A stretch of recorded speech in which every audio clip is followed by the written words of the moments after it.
Welcome to the Behind Beliefs and Behaviors podcast, where we take you on a journey of what is behind the specific beliefs and behaviors that impact individuals and organizations. With our guests, we get to the root cause of what stands in the way of everything from health, wealth, and relationships to leadership, community transformation, and societal progress. From topics on leadership, psychological safety, corporate culture and communication, to parenting, trauma, relationships, personal health, and intimacy, this podcast is sure to get you to the source and provide you practical tips to transform your life one root cause at a time. I am your host, Dr. Maisha Claiborne. I'm a physician, a coach, a consultant, and an expert in trauma-informed communication. The founder of the Mind Remapping Company, I help individuals and organizations better understand the brain, behavior, and the root of false beliefs so that you can more effectively listen, communicate, connect, and create fulfilling relationships and results in your personal and professional life. Join us every Monday morning at 8 a.m. and let's get to the root cause and discover what's Welcome back to another episode Behind Beliefs and Behaviors. And I'm Dr. Maisha, and I'm the host, and I'm so excited to be here. And so today I want to talk about why misunderstandings happen. Now, the truth is there are many reasons why misunderstandings can happen, but there are two foundational things I want to share about today that when you hear them, you may think, oh, well, of course. However, in your awareness, day-to-day, moment-to-moment, interaction, how aware are you that you're doing this thing? All right. Because if you've watched my TEDx talk, I talk often about the filters that sort of drive our behaviors and our responses. And oftentimes this is happening at the unconscious level. And if you know me, I love to reveal how the unconscious mind is often running the show, even though we think we are consciously running the show. So I want to get into it. So the first thing that we do, the first thing that is automatic that we do when we interact with people, when we're communicating, is we make assumptions. Now, that may seem obvious to you that, oh, yes, of course we make assumptions, but we tend to assume the worst before we assume the best, right? So we're conditioned in our society to think worst case scenario. What is the worst case scenario? And oftentimes when we are listening, when we're communicating, most people are in their head thinking about what they're going to say next, making assumptions, only picking up bits and pieces of what's actually being communicated. And from those bits and pieces, making assumptions. And oftentimes we are in negative assumptive mode. Now, why is that? Why is that? Because oftentimes when we're in communication, we are in our protect mode. We are in a bit in defensive mode. And again, we're conditioned to be that way. When you're growing up, you're conditioned to protect yourself. And when we think about how the brain works, and we think about trauma, and even before we get to the extreme of trauma, we think about stress and the way the brain is always scanning for a threat, always scanning for danger. And so the unconscious mind, the brain's highest prime directive, or the unconscious mind's highest prime directive, is to protect and preserve the body. Now, we don't distinguish necessarily between physical protection, psychological, emotional protection, social protection. It all lands the same inside of us. And so when we're in communication, especially if that communication is conflict, or if we're being evaluated, we're being what feels like interrogated, but we're being asked a question, asked to present our knowledge, sometimes that can land as threat. Now, why is that the case? Well, we could do a whole podcast about what happened in our childhood What is it that has happened in our past that has things like being asked questions or being asked to present our knowledge occur as a threat, right? We can ask those questions. You can even ask that of yourself. But at the end of the day, the end result is we're always making these negative assumptions, and we assume the worst, not only of intention, but we also assume the worst about the other person. And that can be dangerous because then what happens is we jump to judge. We jump to judge. And that leads me to the second thing, which we fail to clarify. We fail to clarify not only what we're hearing, but we fail to clarify if the other person understands or has heard what we're actually trying to communicate. So, what happens is we have a person who's making assumptions and sometimes assuming the worst outcome. Now, sometimes it's not that you're assuming the worst about a person. You may be assuming good intention and still unconsciously, because you're in the protect mode, because we sort of are conditioned to be in protect mode, we may be assuming unconsciously the worst outcome. And so that puts us in this defense mode in our communication. And rather than listening, we're in our minds trying to think of what is the response that's going to give us the higher ground, give us the upper hand, give us the most leverage, right? So we're always looking for leverage because we're always in that competitive mode. And that competitive mode is coming really, what's behind that is coming from the protect mode. And what is the protect mode coming from? Well, at the bottom of that is some type of fear, right? What are we afraid we're going to lose? What are we afraid that we're not going to gain? What are we afraid that what are we afraid that we're being threatened by? What part of our personality or our intelligence or our capacity or capability do we feel could be threatened if we don't gain the upper hand, if we don't gain the leverage in the conversation? So we're talking all about communication here, right? This is we're talking very specifically about communication. And this is how people listen, and this is how people speak. This is what's behind often times the misunderstanding, the conflict that can come. Because if we are so concerned with gaining the upper hand, if we're so concerned with gaining leverage, if we're so concerned with protecting ourselves, and it's not to say that there's not necessarily a reason. Maybe we've experienced something in the past. Maybe you're in a toxic environment, or what occurs or feels like a toxic, stressful environment on an ongoing basis that primes the body for you to be on edge. So I'm not saying that there aren't reasons, but what I am saying is where misunderstandings occur is when we are listening from this space, then we can't actually always hear what's behind the communication, what's inside the communication. We're not always listening to the whole communication. And when I say listening to the whole communication, and this is something that when I teach listening in workshops, when I teach it in my trauma informed communication course, this is something that we really expand on. Like, what are all of the ways that we could be listening that we are not listening with our whole body, in fact, right? And so, because we are on edge, because we are making these assumptions, because we are in our protect mode, for whatever the reason, then we often jump to judgment and fail to clarify. We fail to clarify what we've heard that another person has said. We fail to clarify the intention behind the communication. And we often fail to clarify what is it that the other person heard, especially if they are becoming more defensive, right? Now, that is not to say we cannot always control, even if they heard what we said and they're bristled by that.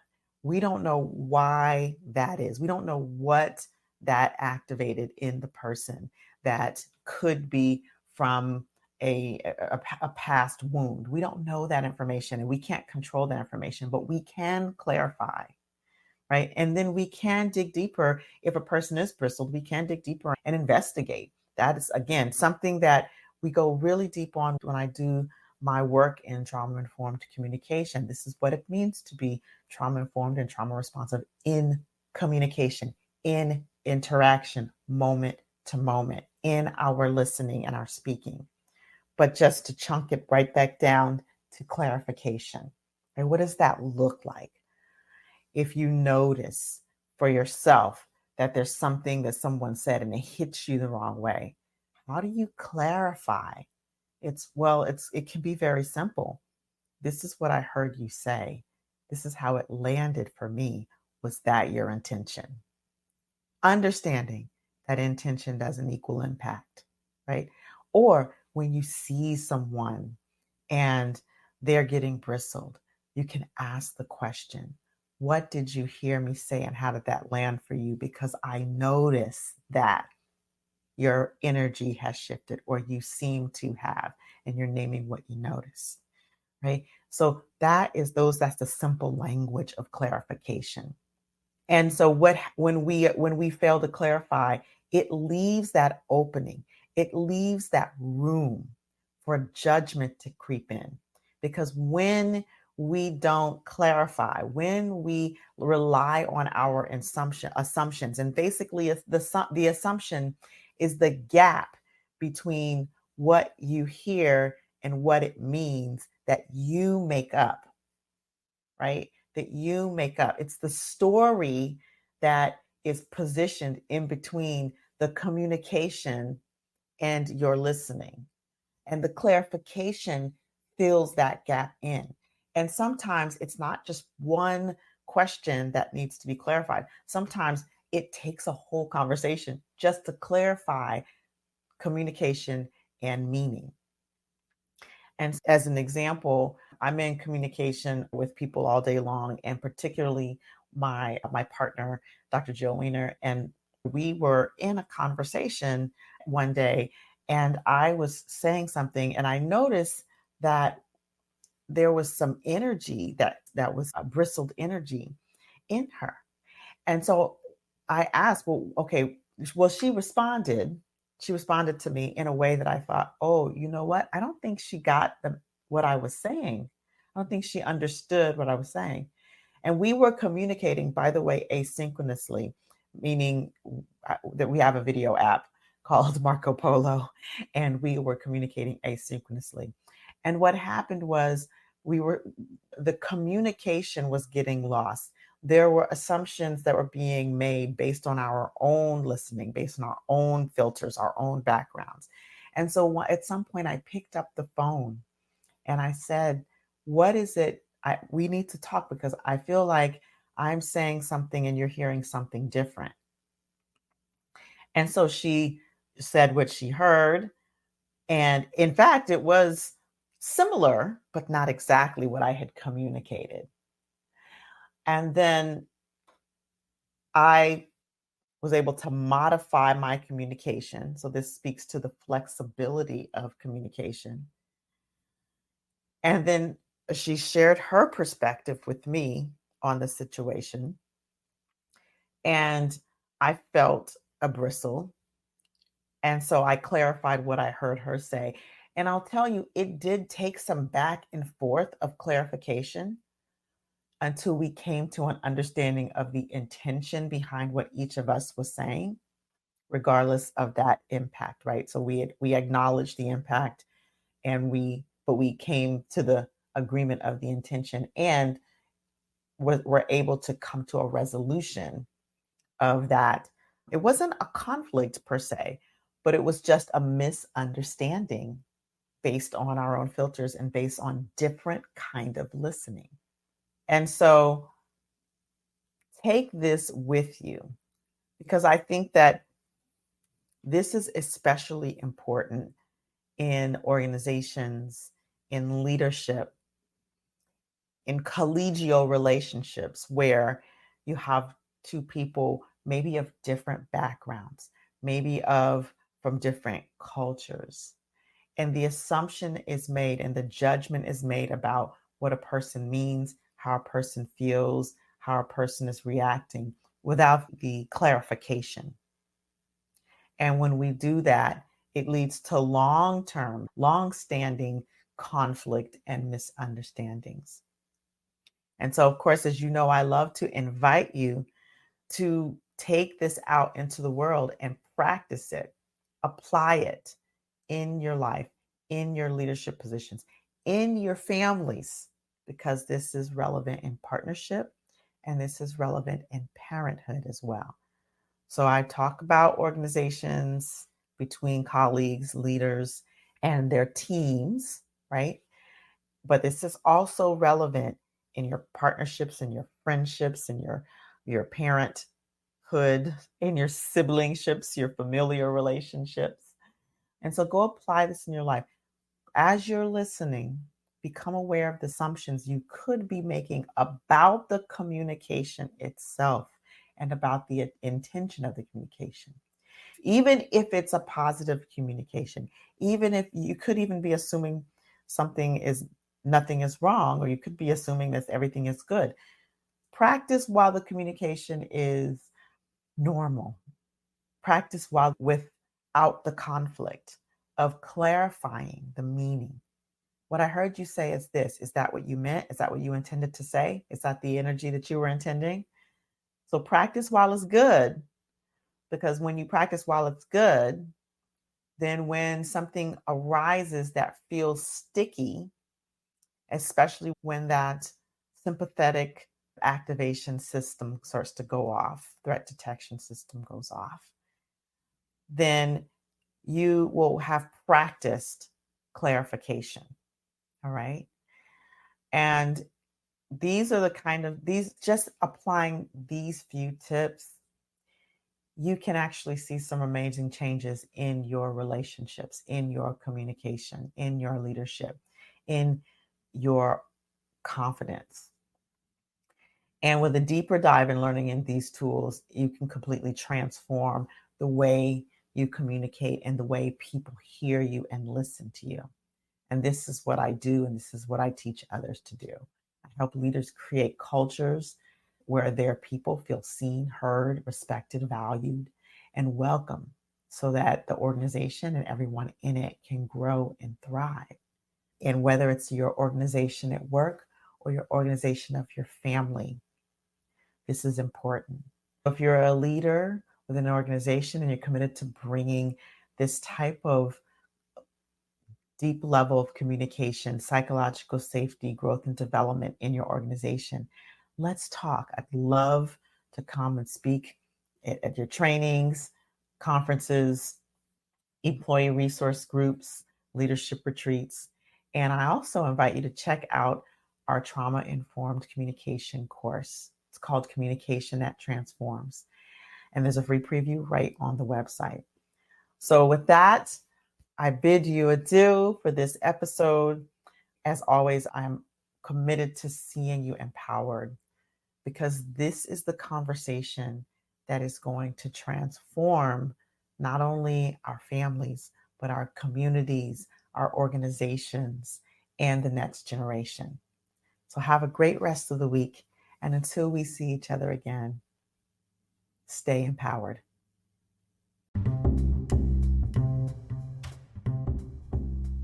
Thank you for listening to our podcast. We know that without the listeners, there is no podcast. We hope you enjoyed this episode. Please remember to subscribe so you do not miss when we drop our next episode. And share this podcast with a friend, a family member, and a colleague, at least one person in your life today. This episode was brought to you by the Mind Remapping Company, helping organizations create psychologically and emotionally safe cultures that make their employees and leaders feel seen, heard, respected, welcome, and valued, all while fostering a thriving, engaged, and healthy workforce for the organization. Is your organization in need of a speaker? I speak about topics like psychological and emotional safety, trauma-informed communication, and employee well-being. If this is aligned with your organizational inclusion, belonging, or leadership goals, contact me, Dr. Maisha, by going to www.mindremappingacademy.com. mindremappingacademy.com. That's mindremappingacademy.com. Finally, we train leaders, but we also train coaches. If you're interested in becoming a trauma-informed coach, visit our website as well and check out our NLP coach trainings and certifications. We'll see you on the next episode. Until then, stay empowered.